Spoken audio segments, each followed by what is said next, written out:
ಓಂ ಶ್ರೀ ಗುರುಭ್ಯೋ ನಮಃ. ಹರಿ ಓಂ. ಒಮ್ಮೆ ಒಬ್ಬ ಶಿಷ್ಯ, ಅಮ್ಮ, ನೀವು ನನಗೆ ಜನ್ಮ ಕೊಟ್ಟ ತಾಯಿ ಅಲ್ಲ, ಹಾಗಿರುವಾಗ ನಾನು ನಿಮ್ಮ ಮಗನಾಗಲು ಹೇಗೆ ಸಾಧ್ಯ ಎಂದು ಸಂಶಯವನ್ನು ವ್ಯಕ್ತಪಡಿಸುತ್ತಾನೆ. ಶ್ರೀಮಾತೆಯವರು ಅವನಿಗೆ ಭರವಸೆ ತುಂಬುತ್ತಾ ಹೇಳುತ್ತಾರೆ, ನಾನು ನಿನಗೆ ಜನ್ಮ ಕೊಟ್ಟಿಲ್ಲವೇ? ಹಾಗಾದರೆ ನಿನಗೆ ಜನ್ಮ ಕೊಟ್ಟವರಾರು? ನೀವು ನನ್ನ ಮಕ್ಕಳಲ್ಲವೇ? ನಾನಲ್ಲದೆ ನಿನಗೆ ಇನ್ನಾವ ತಾಯಿ ಇದ್ದಾಳೆ? ನಾನು ಎಲ್ಲ ಸ್ತ್ರೀಯರಲ್ಲೂ ಇದ್ದೇನೆ, ಎಲ್ಲ ತಾಯಂದಿರಲ್ಲೂ ನಾನೇ ಇರುವುದು. ನಿನಗೆ ಯಾರೇ ಜನ್ಮ ಕೊಟ್ಟಿರಲಿ, ನೀನು ನನ್ನ ಮಗು. ಇದು ಅಂತಿಮ ಸತ್ಯ.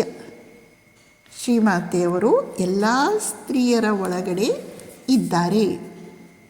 ಎಲ್ಲ ತಾಯಂದಿರ ರೂಪದಿಂದ ಇರುವವರು ಅವರೇ. ಆದ್ದರಿಂದ ನಮಗೆ ಜನ್ಮ ಕೊಟ್ಟವರು ಶ್ರೀಮಾತೆಯವರೇ. ನಾವೆಲ್ಲರೂ ಶ್ರೀಮಾತೆಯವರ ಸಂತಾನ.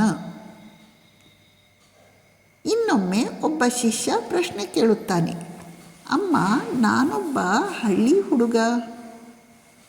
ನಾನು ತಮ್ಮನ್ನು ಗೌರವದಿಂದ ಕೆಲವೊಮ್ಮೆ ತಾವು ಎಂದು ಕರೆಯುತ್ತೇನೆ, ಇನ್ನು ಕೆಲವೊಮ್ಮೆ ನೀವು ಎಂದು ಬಿಡುತ್ತೇನೆ. ನನಗೆ ನೀವು ಎಂದು ಕರೆದು ಅಭ್ಯಾಸ. ನನ್ನಿಂದ ತಪ್ಪಾಗಿ ಬಿಟ್ಟಿತಲ್ಲ. ಶ್ರೀಮಾತೆಯವರು ಇಂತಹ ಔಪಚಾರಿಕ ಸಂಬಂಧಗಳಿಗೆ ಬೆಲೆ ಕೊಟ್ಟವರೇ ಅಲ್ಲ. ಅವರು ಹೃದಯಾಂತರಾಳದ ಸಂಬಂಧವನ್ನು ಗುರುತಿಸುವವರು.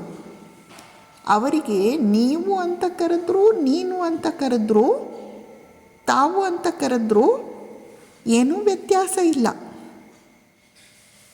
ಅವರು ಹೃದಯದ ಭಾವನೆಯನ್ನು ಗುರುತಿಸುತ್ತಾರೆಯೇ ಹೊರತು ನಮ್ಮ ಔಪಚಾರಿಕ ಬಾಹ್ಯ ಶಬ್ದಗಳನ್ನು ನೋಡಿ ಅವರು ನಮ್ಮನ್ನು ಅಳೆಯುವವರಲ್ಲ.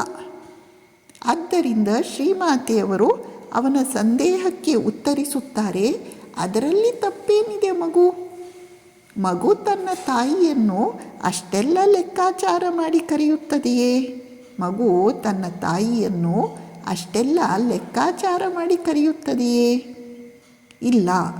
ನಾವು ಶ್ರೀಮಾತೆಯವರನ್ನು ಹೇಗೆ ಕರೆದರೂ ಅವರಿಗೆ ಅದು ಸ್ವೀಕೃತ. ನಮಸ್ಕಾರ.